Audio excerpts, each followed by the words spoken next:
In my never-ending search for the perfect way to convert color images to black and white, I have discovered a technique that is both elegant and simple.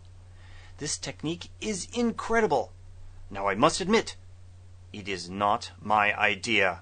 I have stolen this from a professional Photoshop user, and I'm going to present it here for you today and take full credit for this incredible technique. Let's get started. To begin with, I highly recommend that you record this as an action, for you will want to play this back on other images in your library. Down here in my Actions palette, I've created an action set here, Russell's Actions. I'm going to click here to create a new action. Let's call this the Photo Toner and click Record.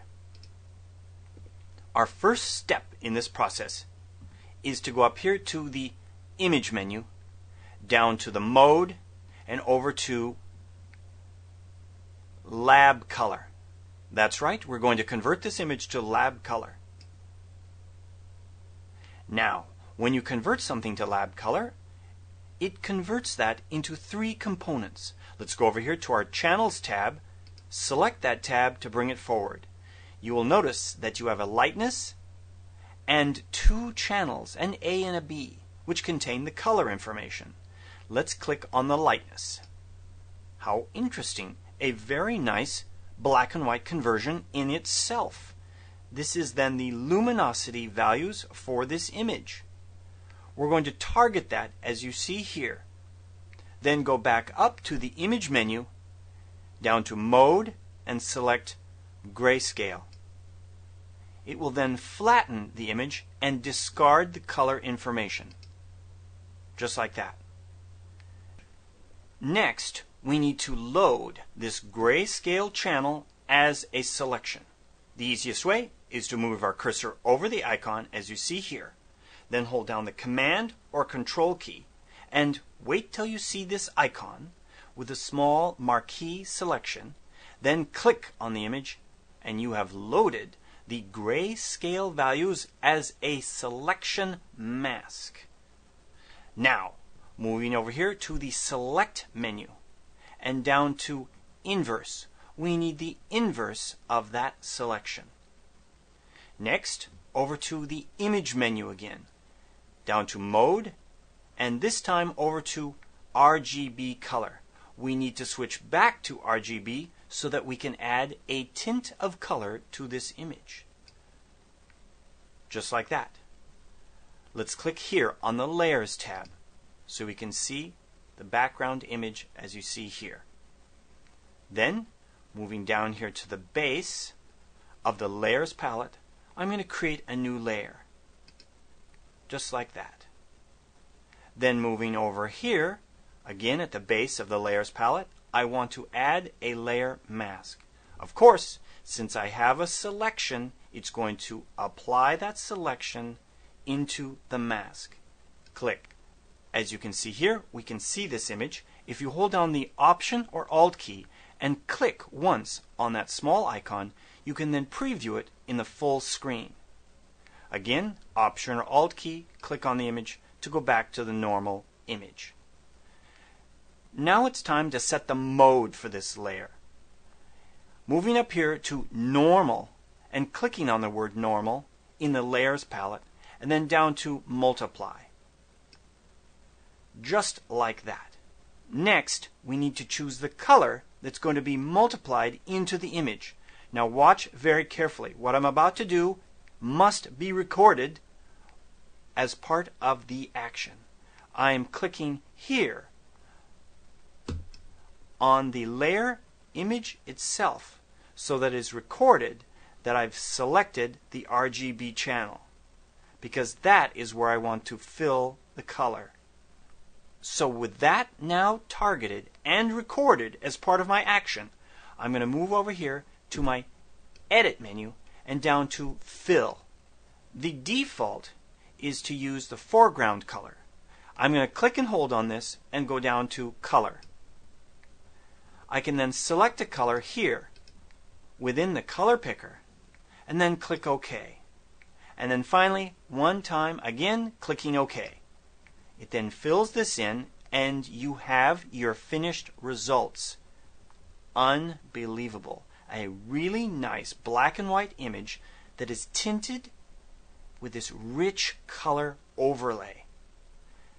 I'm going to now stop my recording down here at the base of the Actions palette. I want to show you one last thing that allows you to adjust this once it's all done. With this layer still targeted, remember, you can adjust your opacity here. I'm going to move over the word opacity and use this new scrubbing slider, which allows me then to move left or right to adjust the opacity.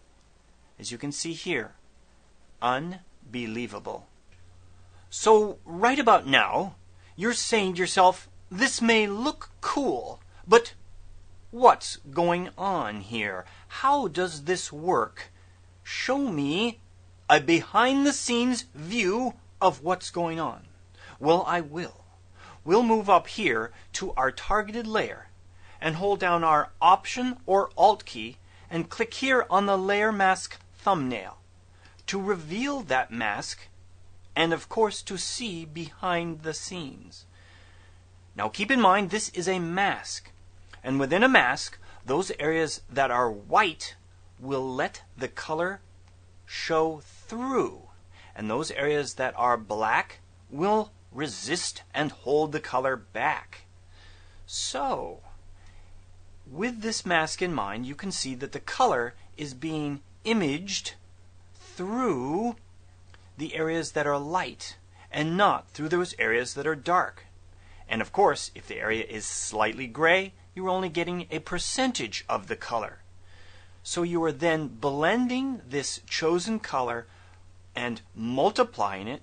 Of course, multiplying is like placing two negatives or positives on a light table and viewing them at the same time. It combines the luminosity of both layers together. Boy, that sounds complex. Well, back to our story. You're then blending this color into your image, and as you can see here, it seems to be going into the areas that are darkest. Let's turn this back on with the Option key or Alt key and clicking on our layer mask to display it again. So as you can see, you're then blending this really nice, rich color into the shadow areas and midtones of this image. So now you know. So that finishes this presentation. And of course, keep in mind, Mr. Brown borrows his best ideas from the best Photoshop users throughout the world. Give this technique a try. Were you overwhelmed by this presentation, yet you would like to use this technique on images in your library? You know that you could never create this action on your own. Well, I have a treat for you. Contained on this CD with this movie is an action set. Yes, it's called Russell's Action Set. Contained within this set is an action called PhotoToner. To load it, merely double-click on the action called Russell's Action Set, and it will automatically load into your Actions palette. Within that set, you will find an action called PhotoToner. Run this action on your favorite images and convert them as I have converted my images here. Give it a try.